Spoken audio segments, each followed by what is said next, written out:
Estamos aqui para mais um vídeo no canal do YouTube Curte Mendonça, intitulado Narcisismo. A mão que afaga é a mesma que apedreja. Repetindo, narcisismo, a mão que afaga é a mesma que apedreja.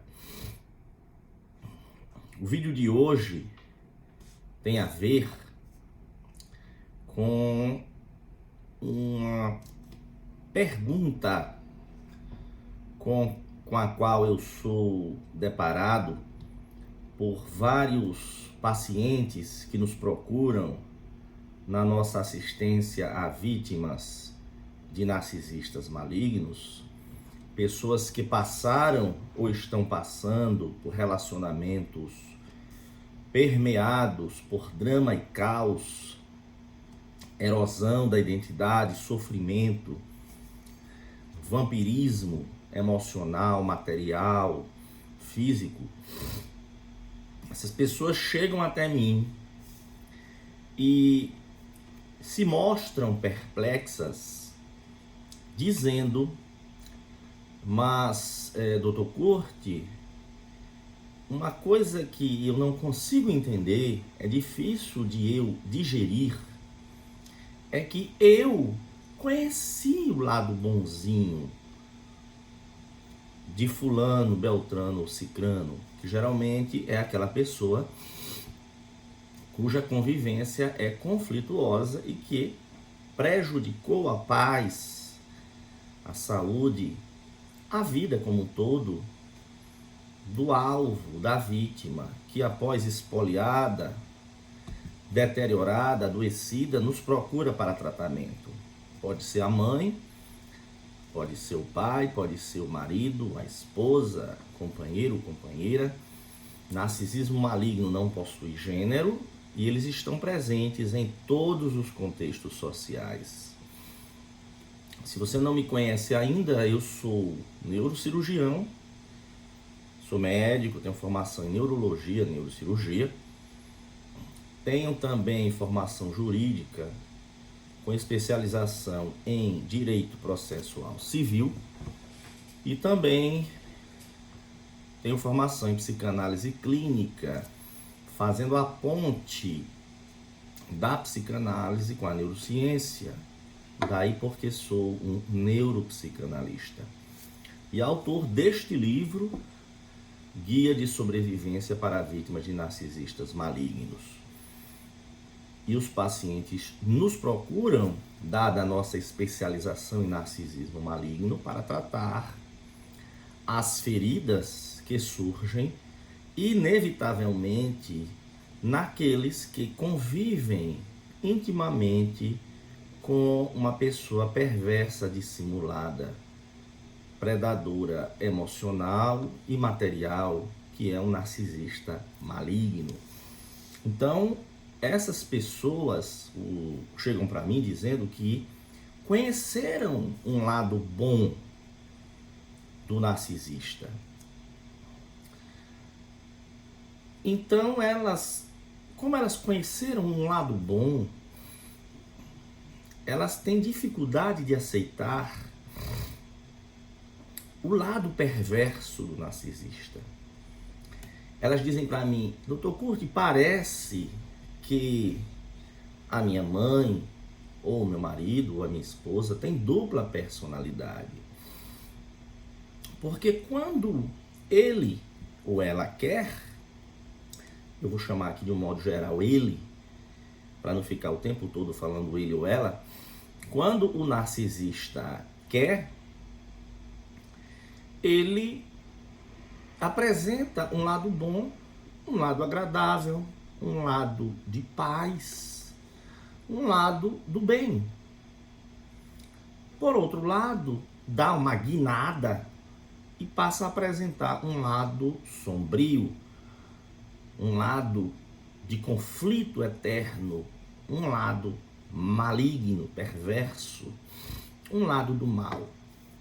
Então, o fulano com quem eu me envolvi ou estou envolvido parece que tem dupla personalidade. Isto é o que eles me dizem, os pacientes. Aí eu pergunto, me explique, como assim que você diz que conheceu o lado bom e o lado ruim? Afinal de contas, todos nós temos lado bom e lado ruim, no sentido assim, todos nós temos imperfeições, todos nós temos defeitos. Uma coisa é nós errarmos e machucarmos às vezes, por descuido, negligência, por estarmos em uma circunstância de sobrecarga, por algum fator, eventualmente nós fazemos mal aos outros. Nós, as pessoas que temos sentimentos, que possuímos empatia. Outra coisa é alguém que sistematicamente faz mal ao seu convivente íntimo. Pode ser seu filho,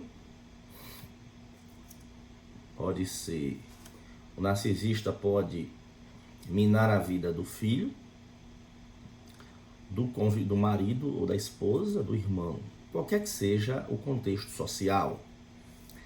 E eu digo, me diga aí, por exemplo, se fulano, você disse que ele gosta de você, o que é que você acha que fulano gosta de você? Eles dizem, os pacientes dizem para mim, doutor, fulano, que é a pessoa que está causando drama, causa e adoecimento na vida da vítima, fulano é bom, gosta de mim, eu tenho essa convicção, que ele quer o meu bem, porém, sempre coloca muito defeito em tudo que eu faço.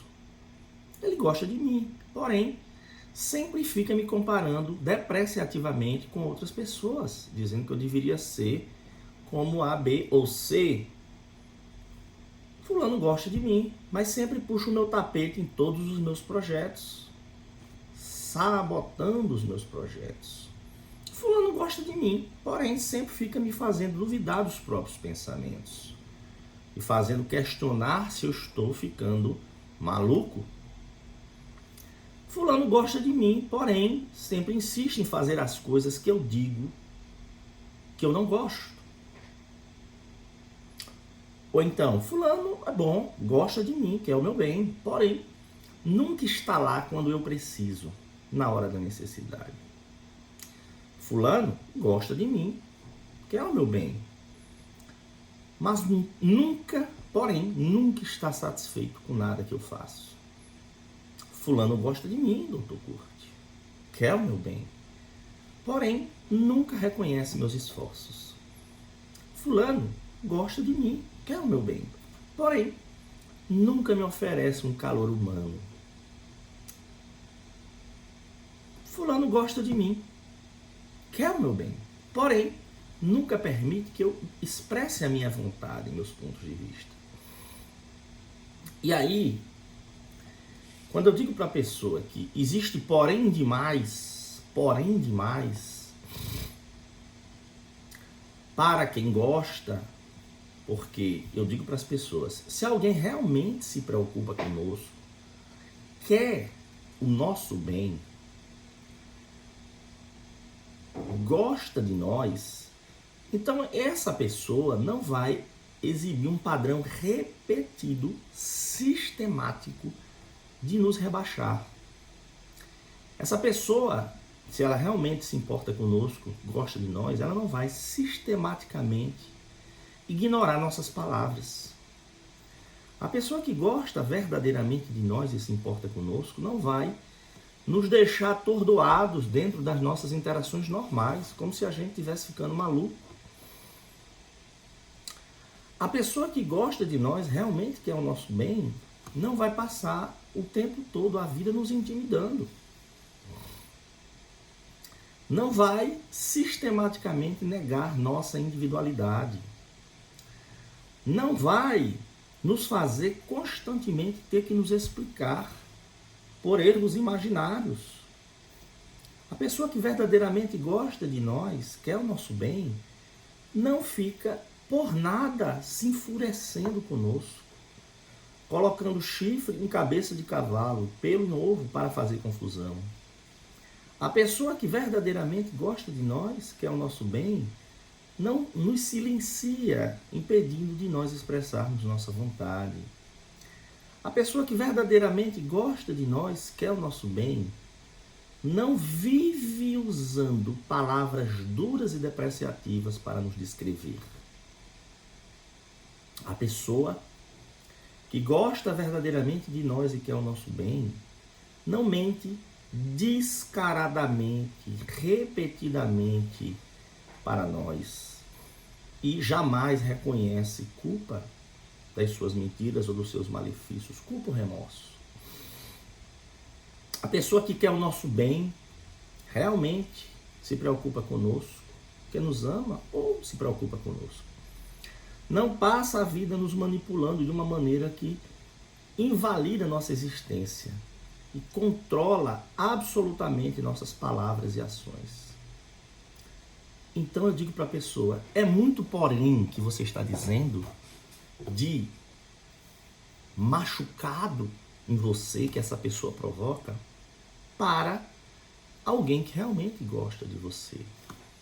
A reação das pessoas quando eu mostro que não casa a crença, a visão que essa pessoa tem de que o narcisista com quem convive não gosta dela, porque uma pessoa que tem esse padrão de machucar exemplificativamente estes comportamentos que eu citei aqui, é uma pessoa perversa, manipuladora, narcisista. Porque ela, mesmo dizendo que está fazendo tudo para o bem do alvo, da vítima, que quer o bem dela, na verdade, ela usa palavras mentirosas para disfarçar a sua verdadeira intenção, que é controlar, sugar o seu alvo, a vítima, controlar absolutamente e sugar, apagar a individualidade dela. E aí, os pacientes que me procuram, eles ficam perplexos. Porque eles, ao longo do relacionamento, eles criam uma maneira na sua mente, um mecanismo de defesa, para compatibilizar coisas que são totalmente incongruentes, são incompatíveis.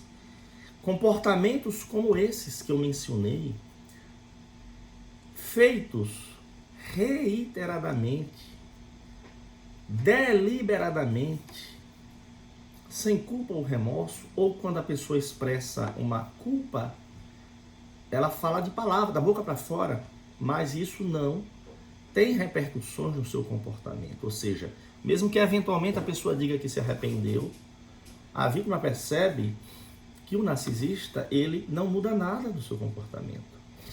Eventualmente ele vai dizer que se arrependeu. Este mecanismo de defesa que a vítima desenvolve para compatibilizar tais comportamentos cruéis, manipuladores, depreciativos, erosivos da sua identidade, da identidade da vítima, com a impressão que a vítima tem de que esta pessoa perversa gosta dela, se importa com ela, este mecanismo de defesa, esta tentativa de casar coisas totalmente incompatíveis que a vítima do narcisista desenvolve e que torna ela cega para a realidade. Isso se chama dissonância cognitiva. Nunca mais, pessoal, esqueçam esta terminologia. A vítima do narcisista, ela desenvolve uma dissonância cognitiva. Ela fica cega.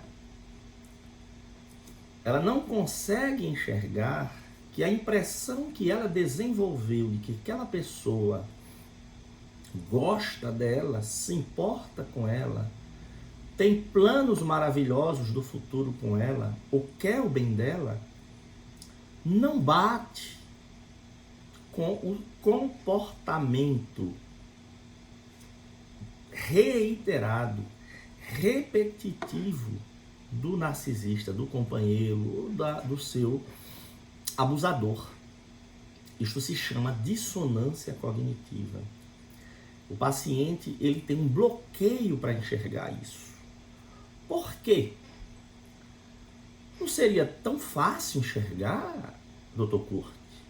Por que se torna tão difícil enxergar que o comportamento não bate com aquela imagem que a vítima construiu do seu abusador? Se você não está inscrito aqui no canal, se inscreva. Nós temos ainda muito que falar neste vídeo. Vamos seguir um caminho em que vocês vão entender o porquê disso tudo, né? Como é que se dá esse processo de alheamento da verdade nua e crua do narcisista, em que a vítima fica meio que desconectada da realidade, ela não consegue enxergar. Aqui embaixo tem as redes sociais, Instagram e Facebook, Vítimas de Narcisistas Malignos. Tem também o e-mail, vítimasdenarcisistasmalignos@gmail.com. Quem quiser marcar uma consultoria online através desse e-mail, tanto na parte de telemedicina, neurologia, neurocirurgia, quanto na parte de suporte a vítimas de relacionamentos disfuncionais, ou a parte de neuropsicológico, neuropsicanalítico. Eu sou neuropsicanalista, como já disse, bem como na parte de consultoria jurídica, na parte de desatar os nós que são amarrados nos relacionamentos narcisistas, seja entre familiares, seja entre parceiros, seja entre colegas de trabalho ou colegas de trabalho, né? Porque eu sou processualista civil. Então, vocês podem marcar neste e-mail aqui embaixo.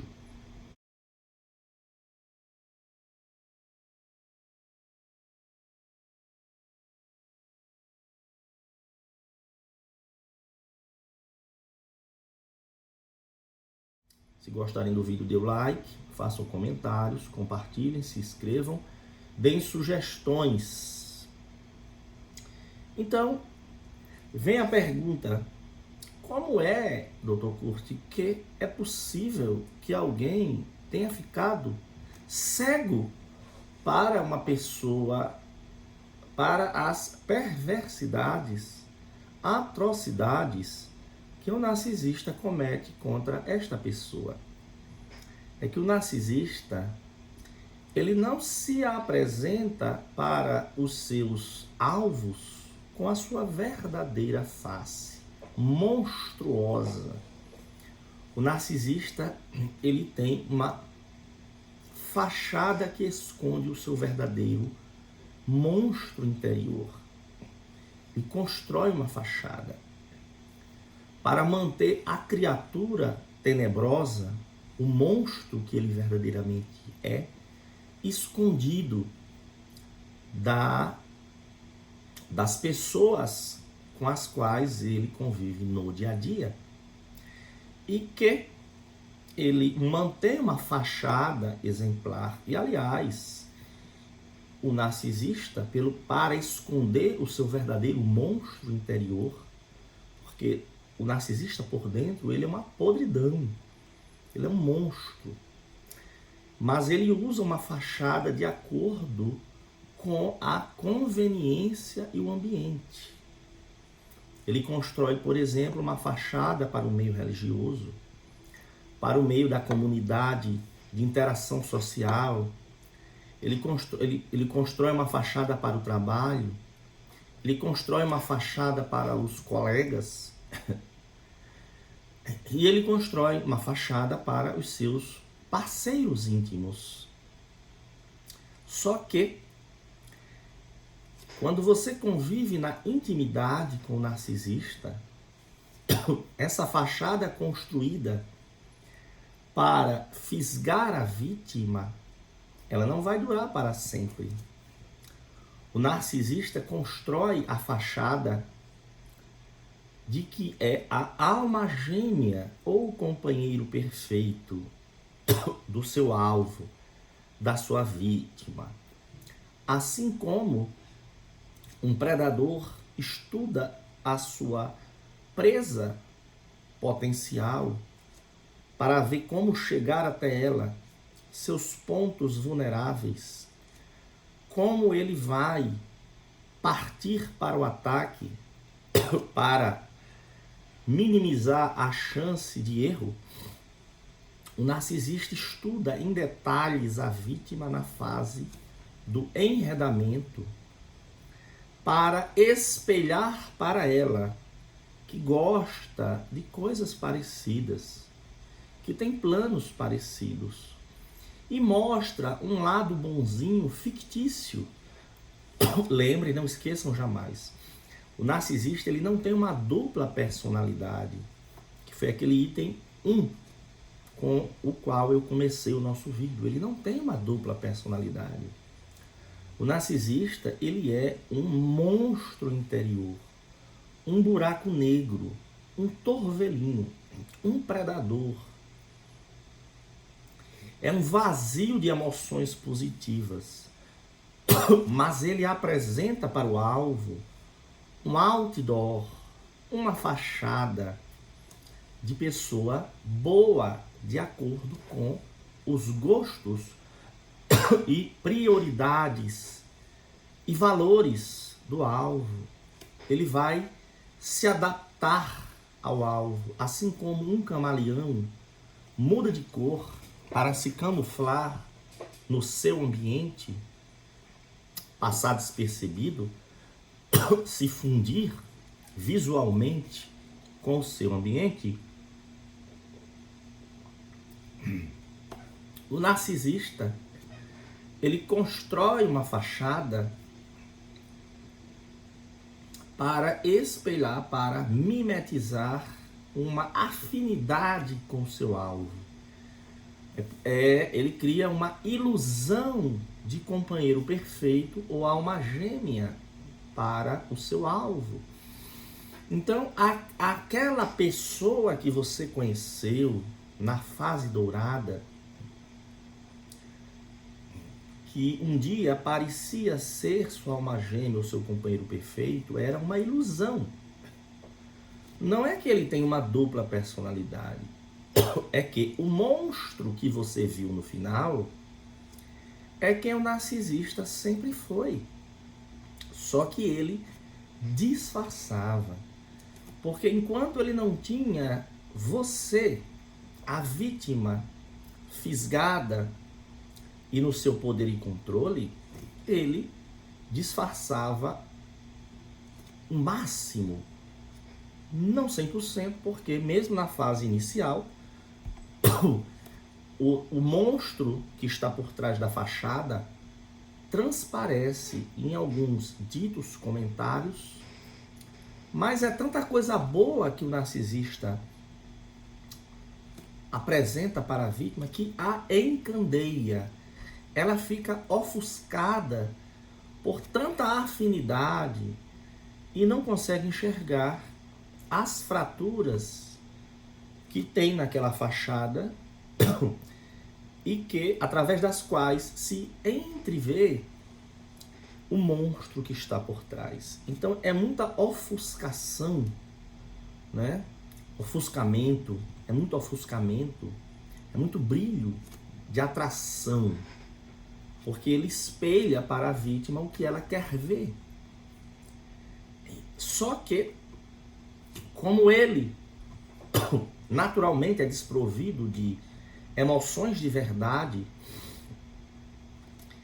ele é capaz, acabei de falar, de mudar essa fachada conforme a ocasião e o contexto. Daí porque o narcisista pode ligar e desligar a sua fachada de bonzinho. Vez ou outra, mesmo na fase inicial, ele passa a perder o controle e mostra um pouco da sua verdadeira face e automaticamente ele recoloca, dizendo que foi aquele comentário infeliz que ele fez foi um engano, que na verdade é porque ele estava num mau momento. Na verdade aquilo foi que ele falou porque escapuliu, ato falho. Não estou entendendo, doutor Costa, explique melhor. Quer dizer então que o narcisista apresenta uma fachada e a vítima se ilude. Exatamente. Só que ele não vira a chave, o narcisista não vira a chave da fachada que apresentou para a vítima, para fisgá-la. Ele não apaga, não vira a chave, ele não tira aquela máscara de vez. À medida que ele vai no processo, porque todo relacionamento com o narcisista tem fases de idealização do alvo, em que ele vai dizer para o alvo, a vítima, que a vítima é maravilhosa, é tudo com a qual ele sonhava. É uma pessoa, meu Deus, sempre sonhou com aquela pessoa exemplar, uma pessoa forte, uma pessoa linda. E se eu tiver o prazer de ter a sua companhia para a vida toda, será o maior presente do céu. E ele vai encher a vítima de elogio. É um período de ouro. É um período de idealização, da sedução. Só que todo relacionamento com o narcisista maligno, a idealização só dura enquanto ele está enredando, fisgando a vítima e está avançando como um exército invade um território inimigo para dominar por completo. O narcisista faz isso sutilmente e disfarçadamente na vida da vítima. Passa a exercer poder e controle sobre seus pensamentos, suas ações e suas relações interpessoais. Sua vida econômica passa a exercer um poder cada vez maior. Quanto mais poder e controle ele obtém sobre o seu alvo, a sua vítima, mais a idealização vai sendo racionada e vai começar um processo de desvalorização vai subindo, vai decrescendo cada vez mais o lado bonzinho do narcisista e vai aumentando cada vez mais o lado perverso.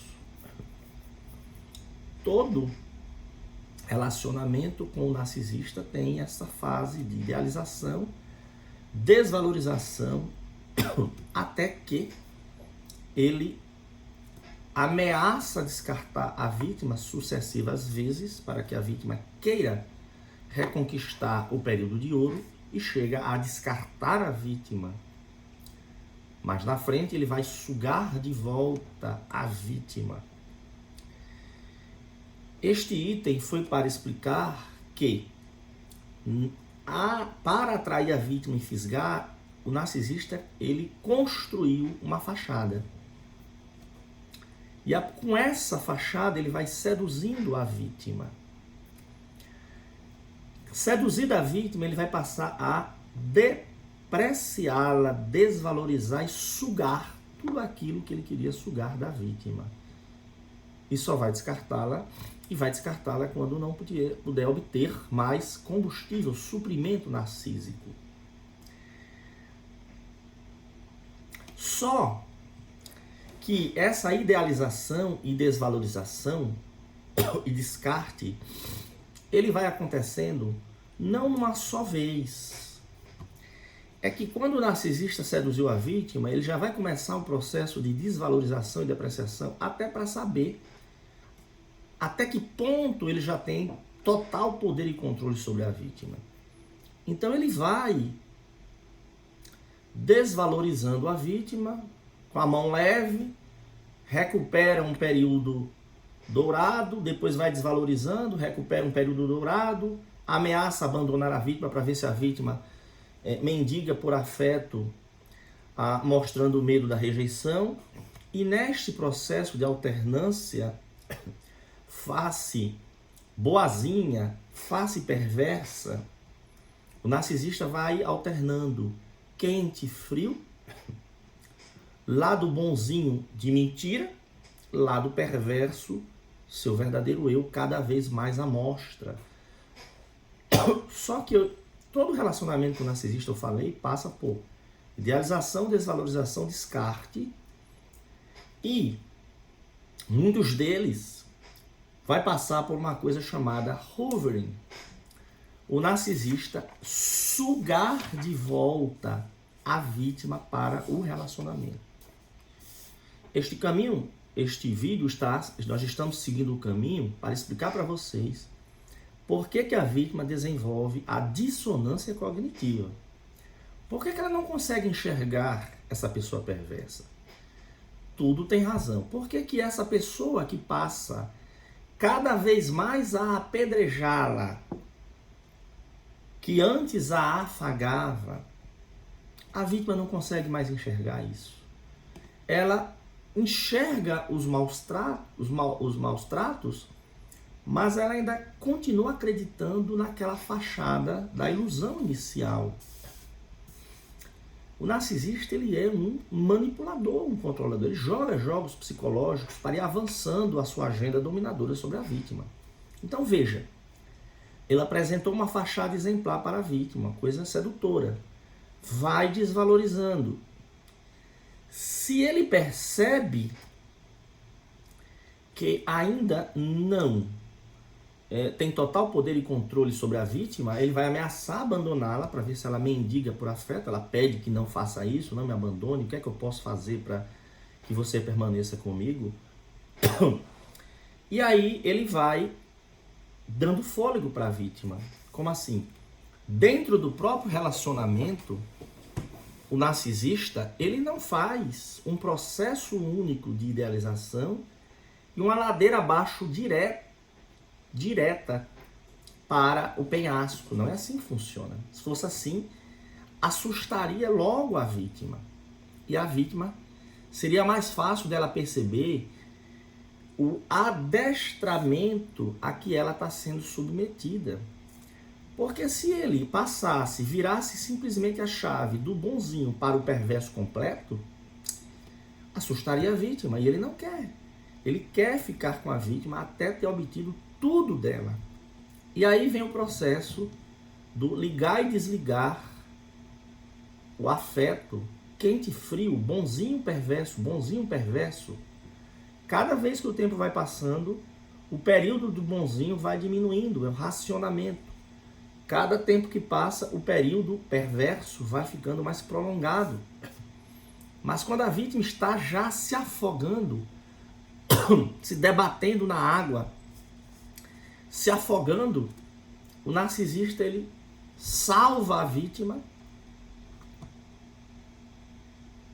ou seja, resgata, fazendo períodos de idealização, desvalorização e resgate. Ele volta, ele liga o interruptor e volta a se comportar como se fosse aquela pessoa boazinha. Do nada. Ele volta e volta a apresentar uma face boazinha como se nada tivesse acontecido. Ou se ele vier a pedir desculpa, será só da boca para fora.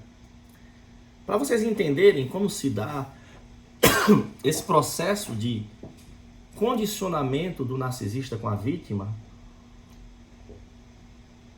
que é o chamado reforço intermitente.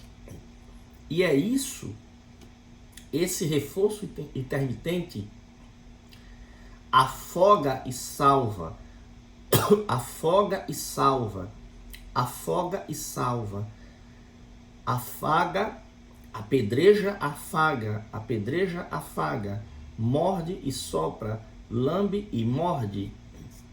É através desse reforço intermitente que a vítima vai sofrendo a sua lavagem cerebral, que vai tendo várias consequências, dentre elas um processo de dependência emocional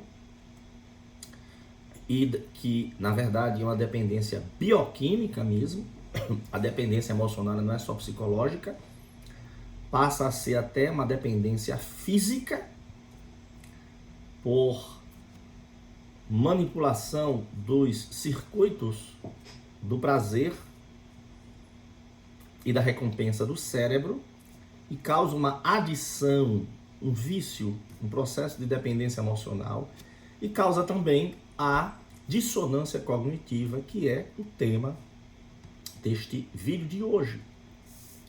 Para vocês terem ideia como isso esse reforço intermitente e fornecer vez ou outra a esperança de um futuro melhor para a vítima, que ele mesmo estava afogando, maltratando, como isso exerce um papel importante no processo de dominação da vítima, vamos mencionar para vocês uma experiência verdadeira que aconteceu em 1950. Um pesquisador chamado Kurt Richter, ele fez uma experiência, pegou um grupo de ratos cobaias e jogou esses ratos em frascos grandes de vidro com água, com a distância suficiente para que os ratos não atingissem as bordas dos frascos. E ele marcou o tempo em que os ratos se debatiam até se afogarem. Esse experimento existiu. Vocês podem pesquisar. Em média, os ratos se debatiam na água até se afogar 15 minutos. E aí, Kurt Richter pegou um outro grupo de ratos cobaias e fez a mesma coisa. Jogou em frascos grandes de vidro com água, distante o suficiente da borda para que o rato não pudesse sair. Só que ele já sabia que, em média, em 15 minutos, os ratos morreriam. Então, o que é que ele fez? Ele salvou esses ratos antes. Tirou esses ratos da água. Com 8, 10 minutos, por exemplo. E depois de bem descansados, os próprios ratos que foram salvos da primeira vez foram de novo colocados nos frascos de vidros para se afogarem. Os mesmos ratos, enquanto que o primeiro grupo se afogou em 15 minutos, e esse segundo grupo, que foi salvo antes da morte e voltou para o afogamento, esse segundo grupo se debateu por cerca de 240 vezes mais tempo. Ou seja, enquanto os primeiros ratos morreram em 15 minutos, em média, os ratos do segundo grupo, que foram salvos do afogamento e depois foram retornados, eles se debateram por meia hora, 1 hora, 2 horas antes de morrer. Teve um rato 10 horas, 20 horas. Teve um rato que se debateu por 81 horas. Qual é a conclusão desse estudo?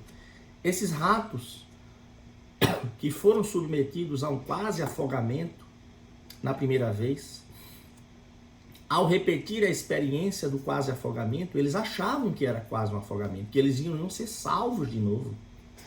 Eles desenvolveram um sentimento de esperança numa salvação. Daí eles se debateram por muito tempo. Esse processo mostra a importância quando você incute a esperança e o otimismo em determinada pessoa que está passando por um sufoco muito grande. Ela tende a resistir por muito mais tempo do que aqueles que não veem uma luz no fim do túnel. O que isso tem a ver com o nosso tema? É que a vítima só desenvolve a dissonância cognitiva porque o narcisista faz o jogo psicológico do reforço intermitente.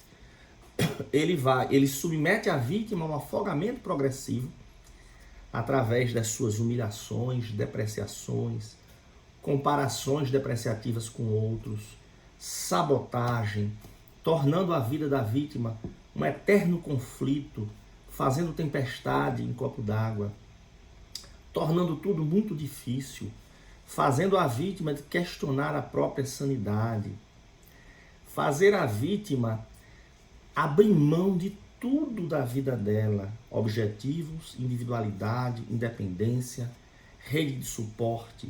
Gradualmente, ele faz com que a vítima abra mão de tudo da vida dela, em troca de ela se tornar o nada na vida do narcisista. Porque gradualmente a vítima vai se tornando um nada, um zero à esquerda, um rebutalho, um refúgio, um lixo, porque ele faz questão de dizer tudo isso para a vítima. Só que, se essa vítima ainda tem combustível narcísico a fornecer para o narcisista, que o narcisista se alimenta dos bens materiais e de tudo que a vítima puder fornecer a ele, casa, comida, roupa lavada, sexo, status social, atenção, adulação, adoração, subserviência. Mas também o narcisista, que é um vampiro emocional, se alimenta do sofrimento da vítima. Porque fazer a vítima sofrer é uma suprema demonstração na cabeça do narcisista de que ele é um super vilão, super-herói às avessas. Porque ele tem prazer em ser vilão, em se dar bem explorando e pisando os outros.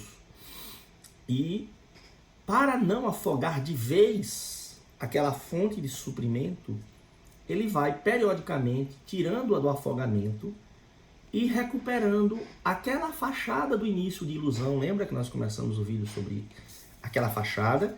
Quando eu falei que os pacientes diziam para mim, doutor Curti, mas eu conheço um lado bom. Quando fulano quer, ele volta um pouco a apresentar o lado bom. E eu conheci o lado bom do fulano, maravilhoso no início. É que ele foi se perdendo com o tempo. Talvez porque eu tenha contribuído, não sei. A gente vai falar um pouco mais sobre isso mais na frente.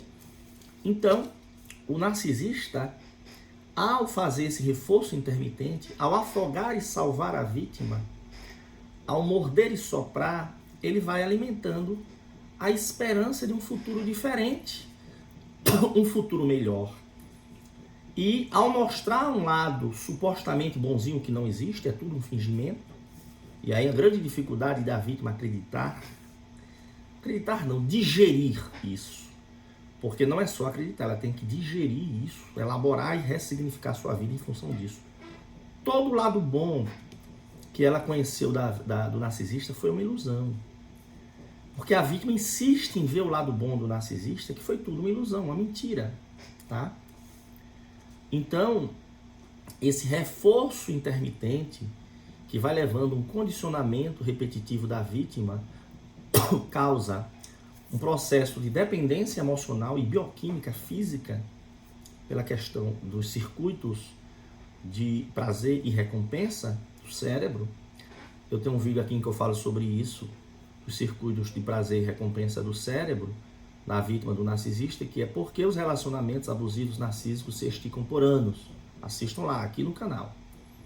E leva também a questão da dissonância cognitiva, é porque ao mostrar no início uma fase dourada, a vítima acredita que aquela fase dourada ela foi perdida, mas ela pode ser resgatada. E periodicamente, ao resgatar a vítima do afogamento, mostrando mini fases, pequenas fases douradas, são migalhas que o narcisista vai dando à vítima ao longo do tempo, a vítima ela tem a sua esperança recuperada. O narcisista de repente diz que dessa vez vai ser diferente, dessa vez vai ser uma pessoa,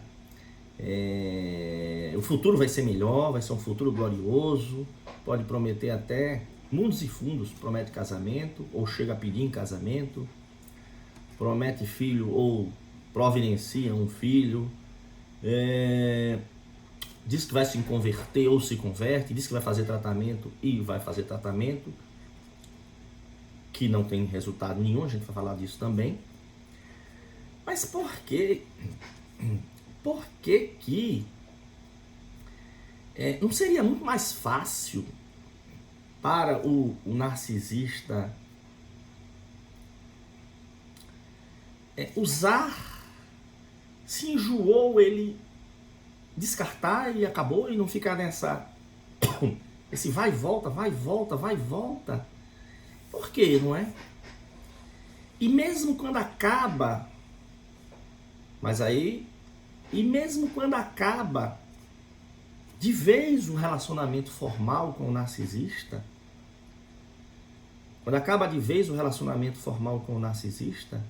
por que o narcisista, vez ou outra, ele reaparece tentando sugar de volta a vítima? Que é o hovering. Além desses períodos de fôlego durante o relacionamento, prometendo um futuro melhor, o narcisista se sente no direito de reaparecer na vida da vítima, mesmo após a ruptura do relacionamento formal entre eles, para tentar sugá-la de volta para a sua teia sombria. Por quê?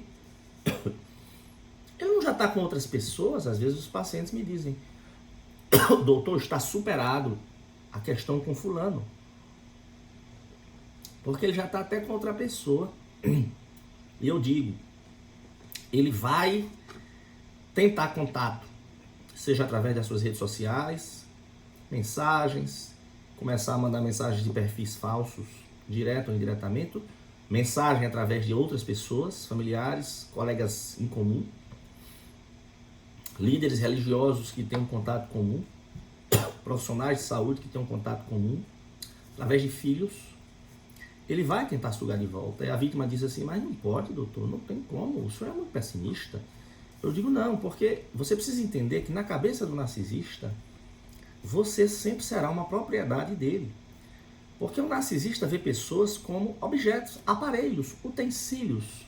Por exemplo, eu tenho este grampeador. Esse grampeador pode ficar semanas sem eu usá-lo. Ou tem períodos em que eu estou usando esse grampeador todos os dias. Se eu estou usando esse grampeador todos os dias, ele vai estar mais à minha mão, mais perto. Se eu vou usar esporadicamente, eu vou colocá-lo no armário. Se eu tenho um aparelho de TV que eu não estou usando, você pode deixar ele guardado num quarto ou no depósito, se não quiser dar outra destinação, claro. Mas o narcisista, como ele gosta muito de poder e controle sobre o máximo de pessoas e coisas, ele não abre mão de nada. De coisas, por isso que ele é muito materialista, inclusive, e de pessoas, porque pessoas são propriedades, aparelhos, utensílios para o narcisista, que ele pode usar, ou se não está sendo usado agora, ele se sente no direito de voltar a usar quando bem entender. Então, se ele já rompeu com uma pessoa há muito tempo, mesmo que ele já tenha se envolvido com vários outros, claro que se envolveu, ele se sente no direito de cutucar os botões emocionais da vítima. De todas as pessoas com que o narcisista já se relacionou e descartou, ele vai tentar, de uma forma ou de outra, atrair essas pessoas para a sua rede da sedução de volta. Só pelo prazer de recuperar a presa para a sua esfera de influência. Assim como um gato solta o rato e vai caçar de novo pelo prazer da recaptura. Então, pessoal, o narcisista, através desse processo, desses jogos, reforço intermitente, condicionamento repetitivo, realimentando falsas esperanças, através da recolocação da falsa fachada, da máscara que ele criou, fictícia, que é uma ilusão, ocultando, cobrindo o monstro verdadeiro que ele é, ele vai alimentando a esperança na vítima de que o passado de ouro, a era de ouro, possa ser retomada. E isso ad eterno, até a vítima esgotar todo o seu o seu potencial de suprimento para o narcisista. Então, vamos aqui dizer, para tornar a coisa didática, eu vou elencar alguns itens que eu expliquei ao longo desse vídeo para que fique fixada a lição na mente de vocês.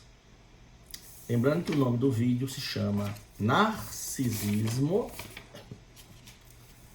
A mão que afaga é a mesma que apedreja. E que isso, pelo fato de ele apresentar um período de afago e no início da sedução é o que predomina, ele comete o golpe de afinidade, a fraude de afinidade ou de amor para enredar a vítima. E passa a machucar gradualmente, cada vez mais, e afagar cada vez menos. Mas essa alternância, quente-frio, bonzinho, perverso, e sempre, e várias vezes, resgatando a vítima do afogamento, prometendo um futuro melhor, assim como os ratinhos de Kurt Richter, ele vai esticando o tempo do relacionamento, mantendo o narcisista, a vítima do narcisista, mantendo a sua vítima sob seu poder e controle, fornecendo-lhe combustível, alimentos positivos ou negativos, sofrimento, dor, desespero, adoecimento, e causando também a dependência bioquímica cerebral.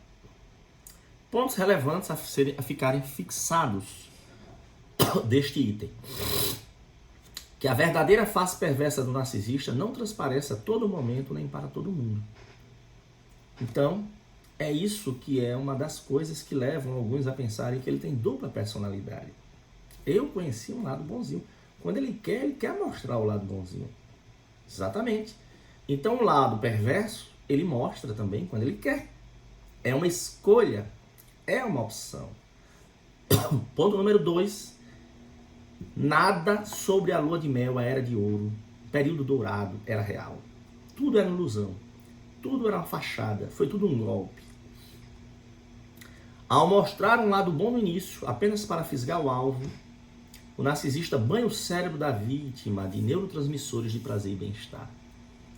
E através do reforço intermitente, alternando quente e frio, salvando-a periodicamente do abismo, prometendo um novo futuro, racionando o que ele tem a fornecer para a vítima e exigindo cada vez mais dela à medida que maltrata, através dos jogos psicológicos,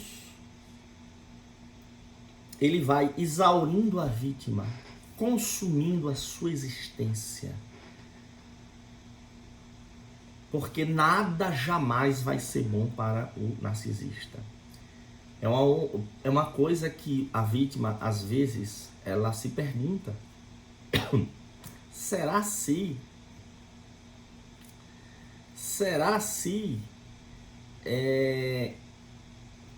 eu tivesse feito assim ou assado, ou dado mais, me esforçado mais, teria sido diferente? Será? Eu conhecia uma face boa, Dr. Kurt. Eu vivi uma era de ouro. Isso se perdeu por causa de algo que talvez eu tenha feito, ou por fatores externos, econômicos, sociais, ou talvez porque isso seja reflexo de feridas que ele tem que eu preciso curar. Pessoal, nada cura o narcisista.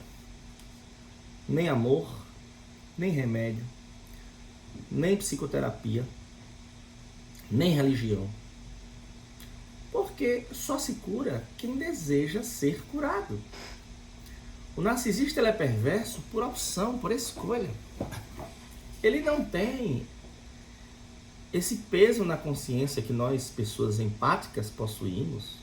Pelo contrário, ele se acha esperto demais de ver as pessoas como seus aduladores, marionetes e sacos de pancada.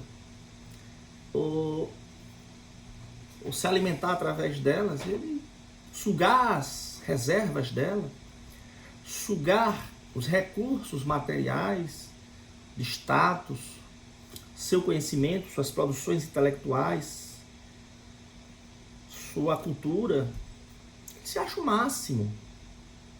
Ele não está disposto a mudar, porque é a maneira como ele se sente no direito e se abastece. E como ele é um buraco negro, lembrem que eu falei que o narcisista de verdade, ele é um monstro, ele é um buraco negro, é um vazio, é um ralo. Nada do que você tivesse feito ou venha a fazer jamais vai saciar essa criatura, esse monstro, esse robô. O narcisista, aqui no meu livro, Guia de Sobrevivência para Vítimas de Narcisistas Malignos, eu menciono 22 metáforas, figuras de linguagem, né? Como é que a gente pode comparar o narcisista. Uma delas, isso foi fruto dos tratamentos com as vítimas, eu sempre perguntava como é que você compararia esse relacionamento com essa pessoa disfuncional. E uma metáfora que acontecia muitas vezes é que as pessoas diziam que era como se elas vivessem com um aparelho movido a energia alheia. Ou seja, que não tem energia e precisa plugar na energia, né, na energia de fora. Ele é movido a energia alheia. Não é alguém com energia automotivado. É um aparelho movido a energia própria, a energia alheia. Então, o narcisista, ele é um aparelho, ele é um robô que ele precisa ser alimentado de combustível narcísico dos seus conviventes, em maior ou menor grau. Porque todas as pessoas que estão na esfera de influência do narcisista, ele as vê como aparelhos que podem suprir a sua necessidade de energia interior que ele não tem, que são as reações emocionais e os recursos, porque ele é um vazio insaciável, um buraco negro, um balde de 1000 furos. E o narcisista, ele se alimenta tanto de energias das reações positivas quanto negativas das vítimas. É daí que é tão difícil para nós, pessoas empatas, entenderem que o verdadeiro mal, porque todos nós, eu falei no início, todos nós temos imperfeições, defeitos, erramos, mas a maioria das pessoas não faz isso deliberadamente, ou porque maquinaram isso, ou porque veem. Porque tem gente que faz o mal porque quer fazer o mal diretamente, eles se suprem do mal, por exemplo, estupram porque querem estuprar. E aquelas que fazem o mal porque se acham no direito disso, elas querem obter algum benefício e veem as pessoas como meios ou obstáculos para ele obter aqueles benefícios que essas pessoas almejam. Assim são os narcisistas. Ele vê as pessoas como meios para obter o que querem ou como obstáculos que eles podem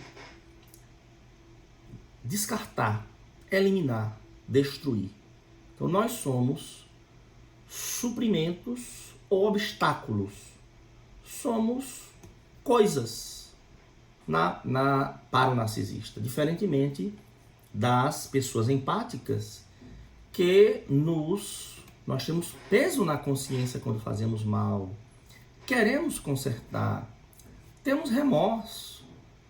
Nós não fazemos deliberadamente o mal e ficamos com a consciência tranquila. Nós ficamos com a consciência pesada. Então, o verdadeiro mal não é aquele que aparece, pessoal, para nós dizendo que quer o nosso mal.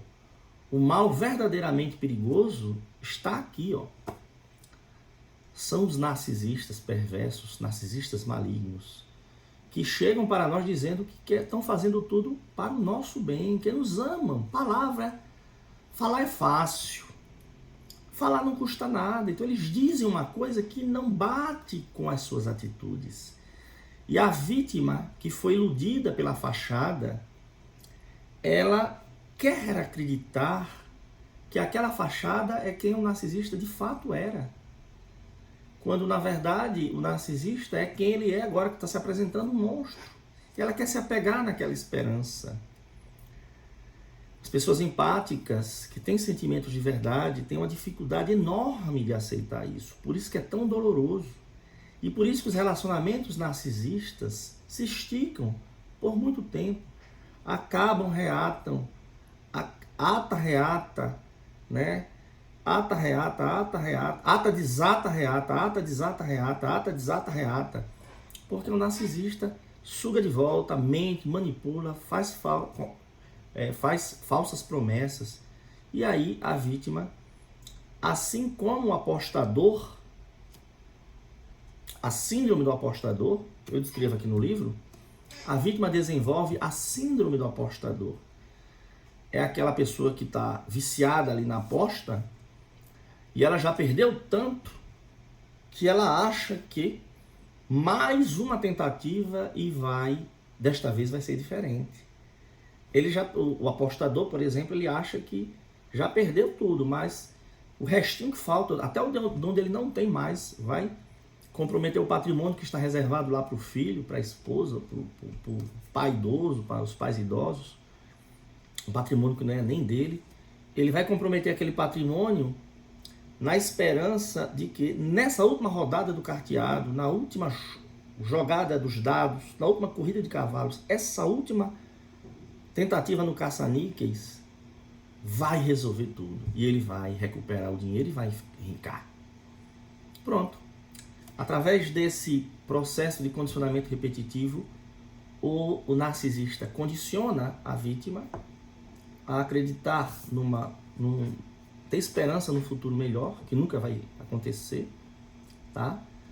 Desenvolve a adição à dependência e a síndrome do apostador, sempre prometendo um futuro fictício, maravilhoso, que nunca vai acontecer.